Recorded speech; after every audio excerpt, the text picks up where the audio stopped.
Kita akan membongkar rahasia piramida Mesir, mulai dari batu yang tak bercatatan sampai teknik kuno yang masih diperdebatkan sampai sekarang.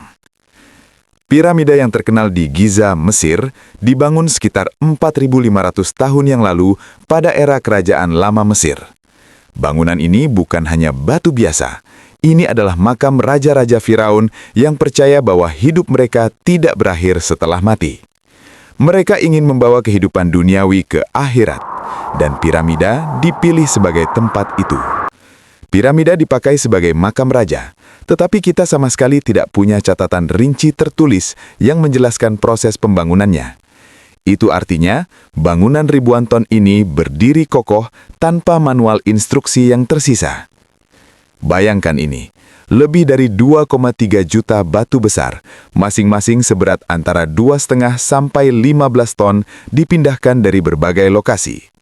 Sebagian batu datang dari dekat lokasi, tapi batu putih halus datang dari Tura dan granit super keras datang dari Aswan, ratusan mil jauhnya. Lalu pertanyaannya, bagaimana mereka memindahkan batu seberat itu tanpa mesin? Beberapa teori mengatakan mereka menggunakan seluncuran kayu yang disilami air agar gesekan berkurang. Kemungkinan besar juga ada rangkaian rem atau jalur miring yang dipakai untuk menarik batu naik. Tapi ini masih perdebatan karena bukti fisiknya tidak lengkap. Ada juga teori lebih edgy bahwa ada rem internal yang berputar di dalam struktur itu sendiri, tapi itu pun masih diperdebatkan di kalangan ahli. Bagian paling anehnya, tidak ada bukti dokumentasi cara kerja konstruksinya. Tidak ada buku dayari pekerja. Tidak ada cetak biru.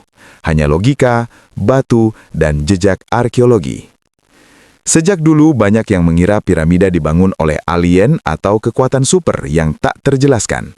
Tapi bukti arkeologis justru menunjukkan bahwa manusia normal yang bekerja di sana.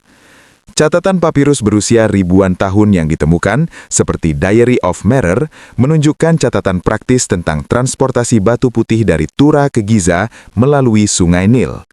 Ini berarti aktivitas itu benar-benar dilakukan oleh manusia. Para pekerja tampaknya bukan budak, tetapi pekerja bergaji yang datang dari desa-desa sekitarnya dan bekerja dalam shift bergiliran, menerima makanan dan minuman sebagai upah mereka. Piramida Giza sudah berdiri selama ribuan tahun, jauh lebih lama daripada kerajaan yang membangunnya. Itu sebabnya ia tetap menjadi salah satu 7 keajaiban dunia kuno yang paling mengagumkan. Tapi baru-baru ini juga muncul kontroversi, seperti proyek renovasi besar yang dilabeli sebagai proyek terbesar abad ini. Banyak ahli memperingatkan kalau merestorasi piramida bisa jadi berbahaya bagi integritasnya sendiri. Dan itulah misteri yang abadi. Kita tahu apa piramida itu. Kita tahu bahan-bahan dan sebagian besar logistiknya. Tapi kita masih tidak tahu secara pasti bagaimana setiap batu diposisikan dengan akurasi yang mengagumkan tanpa teknologi modern. Misteri inilah yang membuat piramida tetap hidup, lebih dari sekedar bangunan, tetapi sebagai sebuah teka-teki yang menunggu jawaban.